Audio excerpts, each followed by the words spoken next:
Hey guys, welcome to another episode of Mama and Gideon Cooks.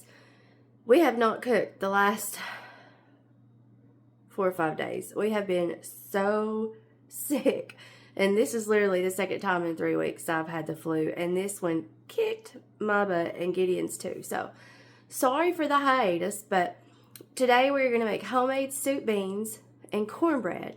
And we're going to make the soup beans in an Instant Pot. So I thought I would show you guys really quick how I let my beans soak before I cook them. And it's not an Instant Pot. It's a power cooker. I do have an Instant Pot. I've not made the beans in them. I've always used this power cooker because I figured out how to do it. I'm sure you could adjust it and learn how to use it in your Instant Pot. Alright, so I have my pinto beans in my measuring cup. I'm going to stitch it all up right there real quick. This is a 1 cup measure.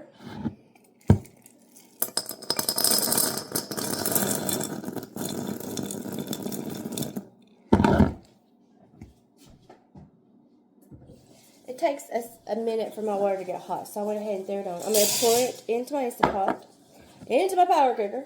Alright, let me do one more. I'm going to make 2 cups of beans.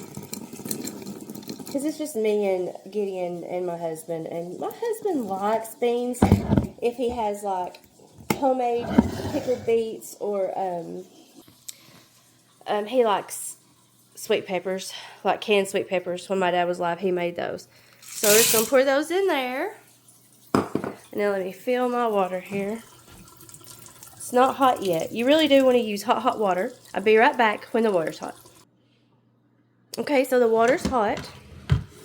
So I'm going to take my beans, and normally I don't sit them down in the sink like this, but I don't have a lot of hands. And I'm just going to fill it, and I'm not even going to fill it full, just probably about halfway with hot water. And you'll see those beans will start to kind of get in the water cloudy. That's because it's hot water, and any dirt or bad beans will come off at this point. But right now, I'm not looking for bad beans. I'm just letting this soak. So I've got the hot water here. It's steaming. And I'm going to set it right there on my little dish drying rack to try to get the water off the bottom. Now, I'm going to put it in my power cooker. And there's some beans and hulls floating at the top. No big deal. I'm going to take my power cooker lid, put it on there, and leave it on close, which in an Instant Pot would be sealed. This is very old, but I love it. So, I'm going to let those soak for 1 hour. So, I'm going to set my timer on my stove for 1 hour. Whoops. Now, in an hour, we'll be back, and I'll show you the next steps. Bye. In an hour. Hey guys, we're back. It's been an hour, maybe like an hour and 5 minutes, because I was on the phone with insurance. Yay! So it's been an hour. So we're gonna go over here and take the top off. And if you can see, I forgot to turn the light on. That's hot. Where I had hot water in it. I fell over. Don't touch it. I'm feeling over. Feel the metal. So, as you can see, our beans, they have swollen a little bit. So, now I'm going to take it over here to the sink. And I'm going to rinse this water out. And we will lose a few beans and some hulls. No bean left behind. But I usually don't mind, because usually those beans, I feel like there's something probably wrong with those beans. I will have to pick them out of my sink drain here in a second. I also do this because everybody knows beans give you gas. So if you want to look at the beans, see how they're a little bit wrinkly where they've soaked? Because now what we're going to do, them and that hot water made them so old. Okay, I didn't get the beans out. I tried. Okay, so now we're going to take a stick of Blue Bonnet regular. This isn't butter, I guess. What is Blue Bonnet made out of? I don't know. Milk. No, but I like Blue Bonnet. I love real butter in my mashed potatoes. Watch it. But we're going to plop that in there. Plop. Because You can use like bacon grease. You need to use something. Some people use like a ham hock, a piece of meat. I do not like meat in my beans. I'm not a big meat eater. Like I said, I love chicken. But I do not like meat cooked in my beans. I don't mind if it's a big piece of meat that you can take out and it don't leave much meat behind. So I just use butter as my fat. Now, salt. Beans soak up a lot of salt. So we're going to salt this pretty heavy. But you know we've been trying to watch our salt. So we're not going to be stupid. That's the first time I've seen you put salt in anything. That is not true.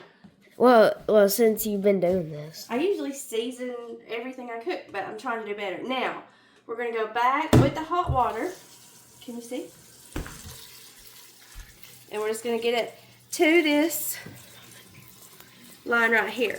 One thing about cooking beans in any sort of pressure cooker or electric pressure cooker, beans... Accidentally turned it. It's important not to fill this to the max line. You don't want to go over half. I usually go to the rim. Because if you go over, look at me. If you go over, when it is time to release that pressure off your beans, you will have bean splatter to your ceiling. Do not go over this halfway point in any electric pressure cooker. So if you're a kid making this secretly without a parent, don't go over. At the very don't ever go over that line. You want to make sure you go over the minimum line.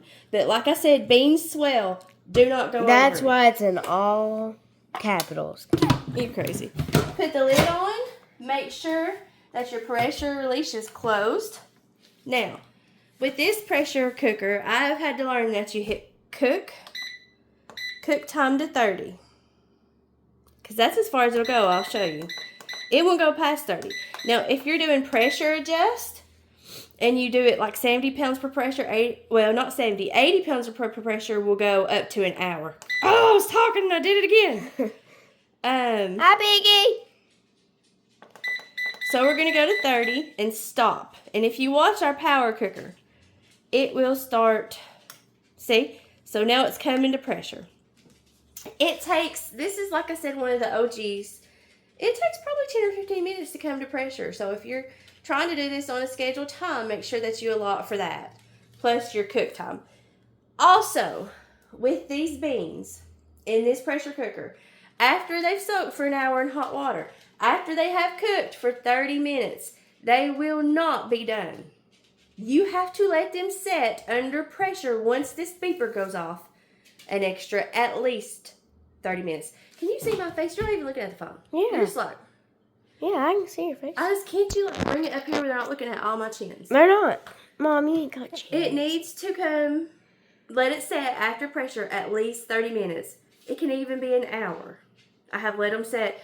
You just want this pressure to naturally release on its own. If you were cooking navy beans, one day we will make navy beans in this to show you. Those are Gid's very favorite, the little white beans. It is not necessary to let them come to pressure. After that hour soak and the 30-minute cook, they're done. But pinto beans are a little bit bigger, a little bit harder, so it will take a little bit longer. All right, guys. I will come back in about 30 minutes, show you our cornbread. Hey, guys. I'm back. I was going to show you how to do the cornbread really quick. I go ahead and I preheat my oven to 460 degrees. Lord, that's hot. It's pretty hot. Now, I take my vegetable shortening, and I get quite a bit on a paper towel. And you can see my pan even has a little bit of stuff on the side. It's because I don't wash my pan. It's a seasoned pan. So you just go in here with your shortening, and you want to make it really thick in your iron skillet. Excuse me. Still suffering with this flu junk. Then I will wipe those edges to try to get that yucky looking stuff. So there's my pan. Now if you come over here, and excuse my house if you see crap in the background, it's dirty. Alright. have a 1/2 cup measure. So I'm going to do 2 of these of flour, not perfectly rounded off.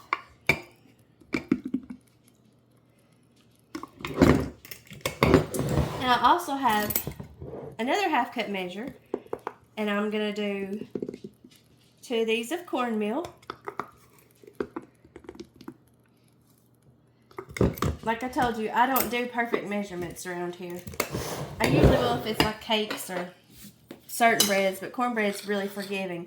Then I mix these 2 together.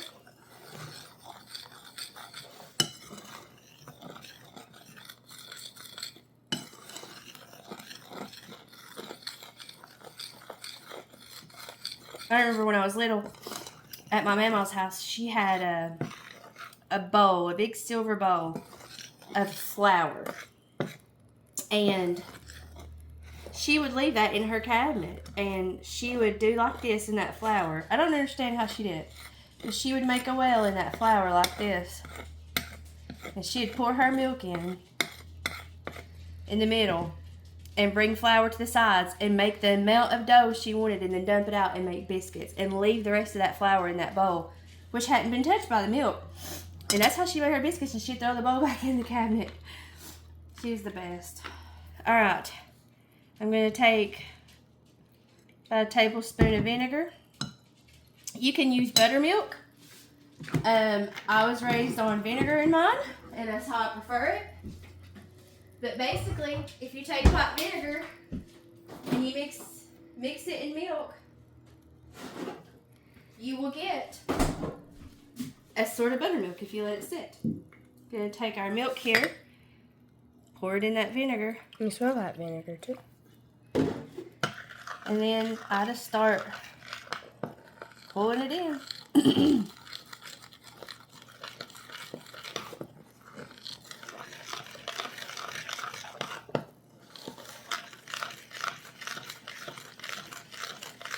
Starting to come together a little bit.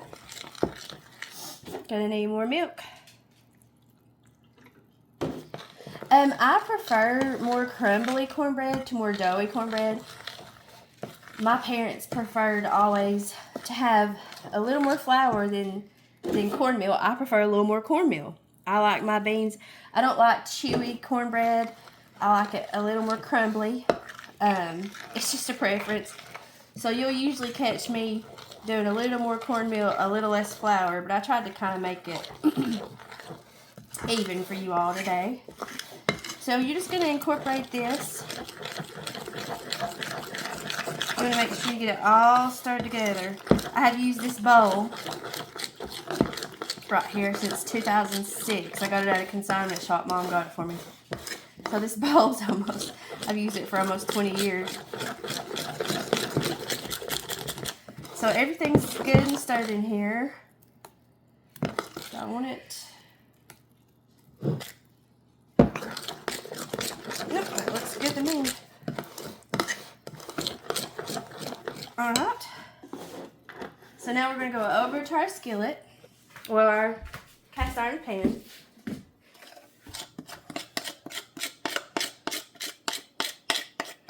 we're just going to pour it in the middle.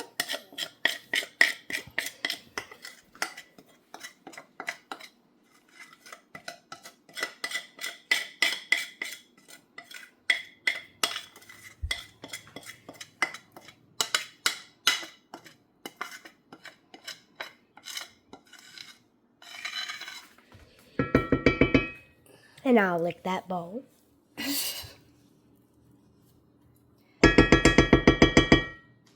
Gideon, you're crazy. You really want to lick that?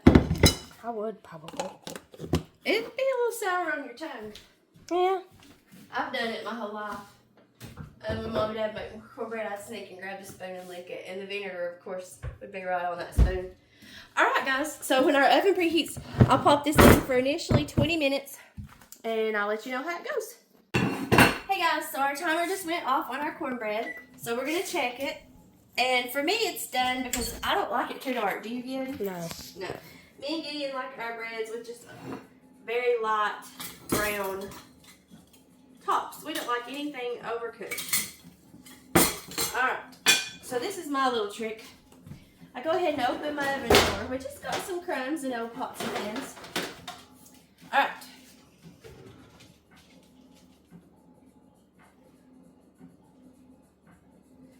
Here we go. We're going to check it out. Oh, it's hot in there. Hot, hot.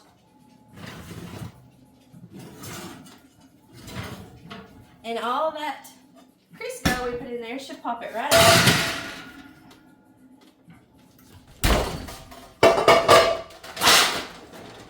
Don't forget to turn your oven off. And then I just flip it. And there's our cornbread. Looks like good cornbread to me. Mm-hmm. Looks yummy. The sun is kind of shining. Our beans have been done for a while now, but we're going to give them at least another 20 minutes. No, check them. No, we can't let the steam off. We'll be back in 20 minutes. Go. Huh? It's already going. I didn't know. All right, guys, so we are going to hit the release. And you can still hear a little bit of pressure, but we waited over 30 minutes.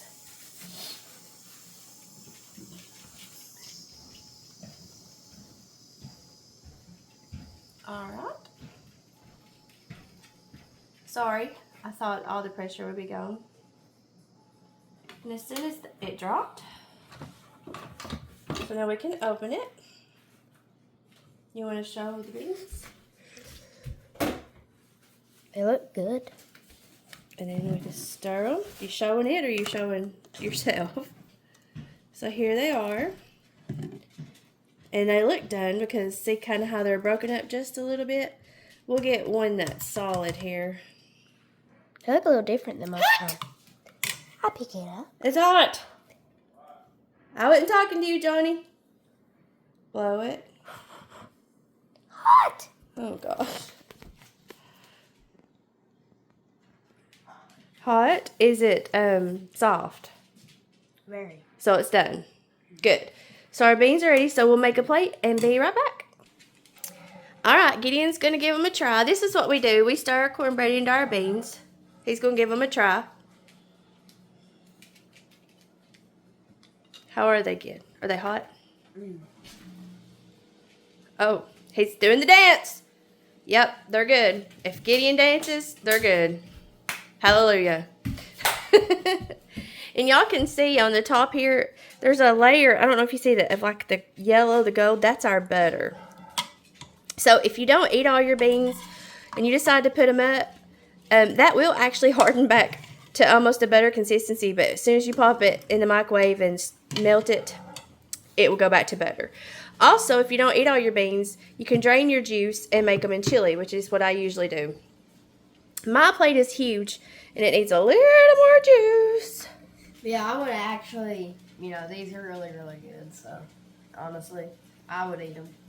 Well, hopefully you are eating them because I am. you adore beans.